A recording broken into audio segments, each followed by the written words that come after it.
तो आज विडंबना है। एक तरफ से मैं रिटायर भी हो रहा हूं, तो मेरी भी विदाई हो रही है। मैं भी सबका धन्यवाद करना चाहूँगा।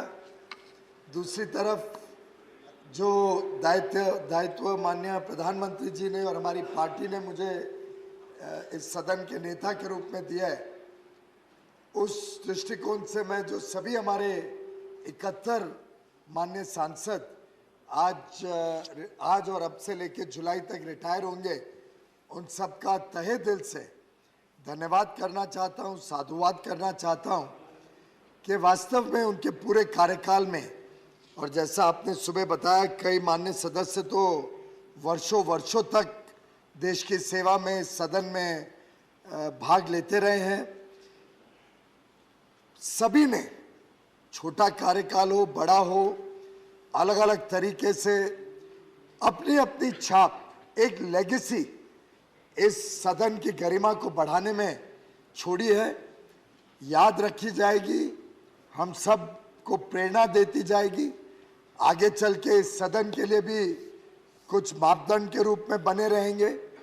कई सारे रूलिंग्स, कई सारे अलग अलग विषयों के ऊपर बड़ी गंभीर चर्चाएं, ये एक तरीके से इस सदन के इतिहास में लिखी जाएंगी।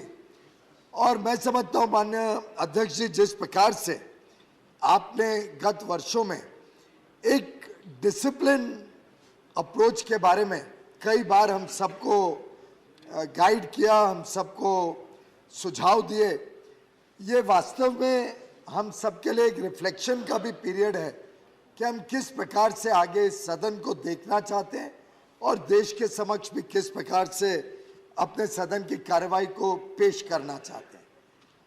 आज संजोग की बात है कि शुरुआत में ही हमारे लीडर ऑफ द ऑपोजिशन माननीय खड़गे जी ने अटल बिहारी वाजपेयी जी की याद दिलाई। वास्तव में मेरे लिए तो इससे बड़ा अच्छा संजोग है कि मैं बचपन से ही उनकी गोद में भी खेला, उनके साथ कंचे तक खेले, और मुझे अभी तक याद है वो इस उंगली से कंचा मारते थे और मेरा तो कभी लगता नहीं था, उनका 10 फुट दूर भी जाके सीधा लग जाता। और कुछ मात्रा में वही बात आज मल्लिकार्जुन खड़गे जी ने करी। अब वो बताना चाह रहे थे कि अटल जी ने पीड़ा व्यक्त की थी कि उनकी बात सुनी नहीं जाती थी, तो वास्तव में मुझे याद आया कि सही बात है, उस समय विपक्ष की आवाज को सुनने के लिए कोई तैयार नहीं था, विपक्ष की आवाज को बुलंद होने नहीं दी जाती थी। और कई बार अटल जी कहा भी करते थे कि हमारी संख्या कम होने के कारण हम पर्याप्त मात्रा में अपना प्रभाव नहीं कर पाते हैं। लेकिन मैं आपको खड़गे जी पूरे विश्वास के साथ कह सकता हूं, सदन और ये सरकार का जो मंशा है, हमारे नेताओं की जो मंशा है, वो हर प्रकार से हर पार्टी के हर माननीय सदस्य के जो विचार हैं उसको अच्छी तरीके से लेने की, उसको ग्रहण करने की, उसमें से जो अच्छे सुझाव आते हैं उसको अमल करने की, यही मंशा के साथ हम काम करते आए और आगे भी करते रहेंगे। 2010 में जब मैं पहली बार आया था तो मुझे जहां तक याद है मनोज जी की सीट पे बैठता था, सेकेंड लास्ट रो में। माननीय अरुण जेटली जी स्वाभाविक रूप से याद आते हैं, हम सबका मार्गदर्शन करते थे, हम सबको मेंटर करते थे, और कई माननीय सदस्यों ने आज उनको याद भी किया, कई माननीय सदस्यों ने सुषमा जी को भी याद किया। और हम सबके लिए गर्व की बात है कि इतने बड़े बड़े महानुभाव ने इस सदन को दिशा दी और इस सदन की दशा को भी सही माने में अच्छा रखने में बड़ा बड़ा योगदान दिया। माननीय चेयरमैन सर, आपका भी वास्तव में इस सदन में इस तरफ या उस तरफ, दोनों तरफ का अगर योगदान देखें तो हम सब आपको भी बहुत मिस करते हैं कि आप हम में से निकल के आप आसन पे तो आ गए, लेकिन आपका जो योगदान था, जिस प्रकार से आप हम सबको भी सांसदों के रूप में प्रोत्साहित भी करते थे, मार्गदर्शन भी देते थे, वो ऑलवेज हम सबके मेमोरी में भी रहेगा और हम सबको गाइड भी करते रहेगा। कई बार नर्वसनेस आती है, कई बार डिबेट में शुरू में पार्टिसिपेट करने में बहुत हिचक होती थी। मुझे याद है तब आप कैसे पीठ थपथपा के कहते थे, बोलो, जो ध्यान में आते हैं अच्छी तरह पढ़ के आओ, सीख के आओ। और आपने मुझे पहली डिबेट के पहले जब मैं आपके पास आया था, इल्डा और सेबी की डिबेट थी मेरी पहली मेडन स्पीच। उन दिनों तो समय की पाबंदी नहीं होती थी, तो शायद मैंने मेडन स्पीच 50 मिनट के लिए दी थी। पर रुचि का सब्जेक्ट था, सेबी और इल्डा के बीच झगड़ा चल रहा था, नर्वस भी बहुत था। लेकिन माननीय चेयरमैन साहब, आपने उस दिन मेरी पीठ थपथपाई थी और कहा था पढ़ के आए हो ना। मैंने कहा 2 दिन सोया नहीं हो, यही स्टडी किया है। और आपने कहा था पूरी अच्छी तरीके से अपनी बात रखो। और मुझे आनंद आता है जब मैं याद करता हूँ कैसे प्रणब दा ने उस समय मेरा भी हौसला बढ़ाया, कैसे जब पहली बार बजट में मुझे वहाँ बैठे ओपन करने के मौका आपने दिया था, तब प्रणब दा ने उसका बहुत सराहना की और मुझे भी एक प्रकार से और ज़्यादा उत्साहित किया कि मैं रिसर्च करूं, स्टडी करके यहाँ पे काम करूं। मैं ये इसलिए दोहरा रहा हूं कि हम में से भी कई सदस्य नए हैं, अब और कई सारे नए सदस्य आएंगे। हम ज़रूर आशा करेंगे हम रिटायरिंग सदस्यों में से अधिकांश सदस्यों को फिर मौका मिले सेवा करने का सदन का।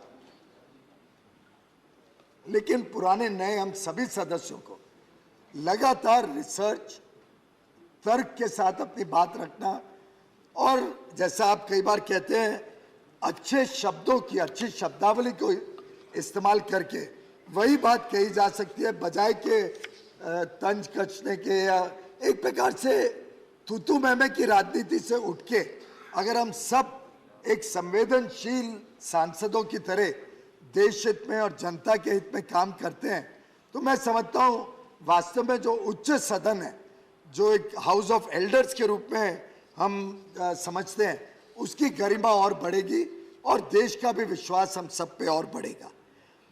हम सब के लिए बहुत सुखद अनुभव रहा है। माननीय प्रधानमंत्री नरेंद्र मोदी जी ने जिस प्रकार से गत वर्षों में देश को दिशा दी है, जिस प्रकार से स्ट्रक्चरल चेंजेस करके इस देश को आगे वर्षों तक बढ़ाने के लिए हम सबको लगातार उनका मार्गदर्शन, उनका निर्णायक नेतृत्व का लाभ मिलता है।